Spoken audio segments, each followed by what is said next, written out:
Vamos para o texto do Reinaldo Azevedo. Extrema-direita e direita antinacionais ajudam Lula a definir o novo slogan do seu governo. Vamos lá. Caras e caros, tudo dando certo. Volto no máximo na próxima segunda no programa Olha Aqui, no UOL e no É da Coisa da Band News FM e da Band News TV. Enquanto isso, só escrevo. As cordas vocais não estão grande coisa, mas os dedos estão indo bem. Obrigado, querida Edith. Vamos lá, gente. Vamos pingar. Faltando apenas um membro e 183 pilas de contribuições. Lembrando que 100 pilas vocês ganham o curso de roteiro, gente. Vamos lá para a gente poder seguir aqui fazendo bem o nosso trabalho, queridos e queridas.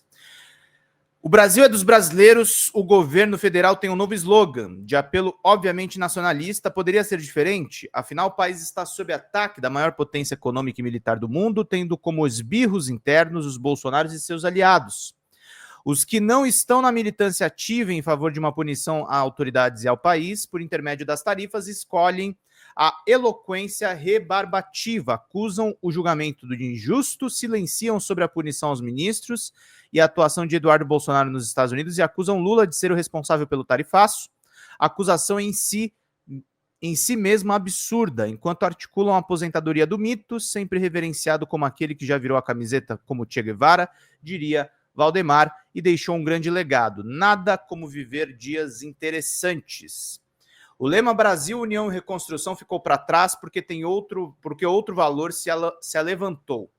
Era uma escolha correta, mas trazia consigo, creio, outra aposta, a de que, depois da barbárie do 8 de janeiro, os ânimos fossem serenar um tanto.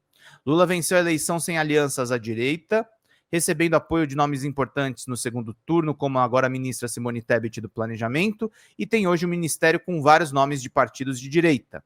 É provável que o presidente e os progressistas, de maneira geral, apostassem em alguma trégua, que obviamente não veio.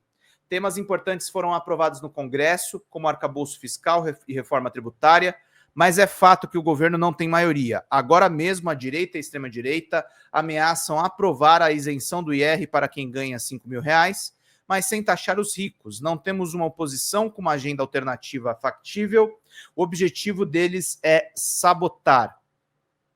Bolsonaro, de fato, nunca reconheceu a derrota e armou a resistência, a investigação da tramóia golpista e responsabilização dos culpados, incluindo ele próprio. Conta com um pedaço relevante do Congresso, da opinião pública. Algum bom senso e uma aposta lógica apostariam para o surgimento de uma direita moderada, não é mesmo?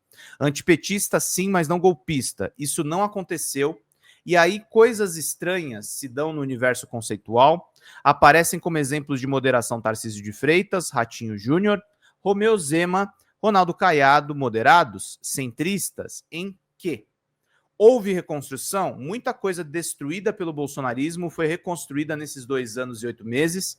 Apelo, como costumo fazer estudos, livros e dados, sugiro que leiam Governo Bolsonaro, Retrocesso Democrático e Degradação Política, lançado em 2021. Governo Lula 3, Reconstrução Democrática e Impasses Políticos, lançado neste ano. Ambos ouvem dezenas de especialistas e são organizados pelos professores de Ciência Política Marjorie Marona e Fábio Kersh, da Universidade Federal do Rio de Janeiro. Os especialistas examinam praticamente todas as áreas da administração pública e o planejamento estratégico. Ambos são os entrevistados nessa semana do Reconversa, vejam lá quando puderem. Há áreas em que a reconstrução é obstada por impasses políticos derivados destes tempos que vivemos, um tanto estranhos, é claro, mas que estão aí. Se parecia impensável que um pedaço considerável da oposição se alinharia aos interesses dos Estados Unidos e contra o Brasil, bem, isso já não parece mais. Se soaria absurdo há alguns anos que algum deputado, filho de um réu, deixasse o país para negociar punições com o Estado estrangeiro, e autoridades brasileiras e o próprio Brasil, isso passou a fazer parte da paisagem política. Os indicadores da economia são bons, todas as previsões catastrofistas foram para o ralo e existe um problema fiscal que está muito longe do anunciado abismo. Os mercados, como sabem, têm sua agenda, que nem sempre coincide com a da maioria do povo brasileiro. O corte de gastos integra o receituário e certamente estará na campanha eleitoral. Até agora, a oposição não disse com clareza o que quer cortar. De volta ao lema. Mas o Brasil precisa de união? Brasil soberano é um bom slogan também. Vamos, gente, faltando um membro, 183 pilas de superchats. Vamos lá, gente, para a gente poder fechar as nossas metas. De volta ao lema, o Brasil precisa de união, quem não precisa, mas há os que não vão se unir nem em favor dos interesses nacionais. Eles existem, apesar das brutais desigualdades que há no país, a resposta é sim. O tarifaço, por exemplo, é bom para quem? Há muito a ser construído e reconstruído, mas, obviamente, há divergências sobre as respostas que podem ser dadas. Passamos, por exemplo, pela fase da desregulação do mercado de trabalho e da pejotização dos pobres nos últimos 6 anos. A desigualdade aumentou em vez de diminuir. Que a oposição se manifeste por intermédio dos seus pré-candidatos. É legítimo que ela tenha suas próprias concepções sobre os mais variados assuntos, e isso não está e nem nunca esteve em debate. O problema é outro. Se o bolsonarismo raiz promove e aplaude tarifaço e punições a autoridades brasileiras, se o bolsonarismo que pretende tomar a frente do movimento, ainda que sem Bolsonaro, faz o mesmo, só que com um pouco mais de covardia, enquanto anuncia projetos futuros gloriosos, em conversa pastosa e cheia de lugares comuns, restou a Lula a única escolha sensata, defender a soberania nacional. O Brasil é dos brasileiros, afinal de contas, com todas as suas divisões e dissensões. Ademais, é falso que o país esteja fechado à negociação. Inaceitável, aí sim, é que se sugira que Lula ligue para Trump para negociar os termos que, segundo a carta do presidente americano e declarações posteriores, são inegociáveis. A simples sugestão é uma aberração. Onde não há oposição, não há democracia. A questão, minhas caras e meus caros, é esta: oposição a quê? Soberania nacional? À democracia? Ao Estado Democrático de Direito? Ao devido processo legal? Às instituições? Discordar de decisões do judiciário, por exemplo, é legal e legítimo. Eu mesmo já fiz isso, creio, centenas de vezes ao longo da carreira. Cavar punições a juízes ou demonizá-los em praça pública com ameaças é crime. Uma prática que cabe na ordem democrática e a outra não. A liberdade de expressão não é um instrumento de impunidade. Isso é fundamental que as pessoas entendam, tá?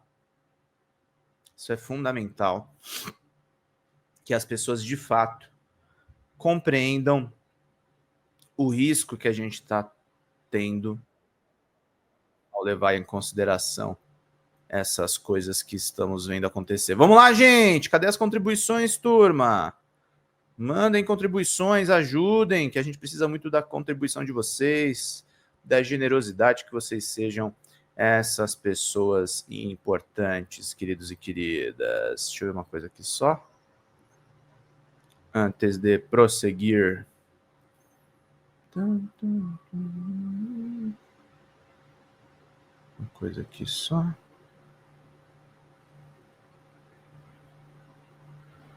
Vamos lá, queridos. Estejam aí todos presentes para que a gente faça as coisas da melhor maneira, né, meu querido? Né, meus queridos? Né, meus bonitinhos? Deixa eu deixar separado aqui. Ai, deu uma irritação básica. Vamos lá.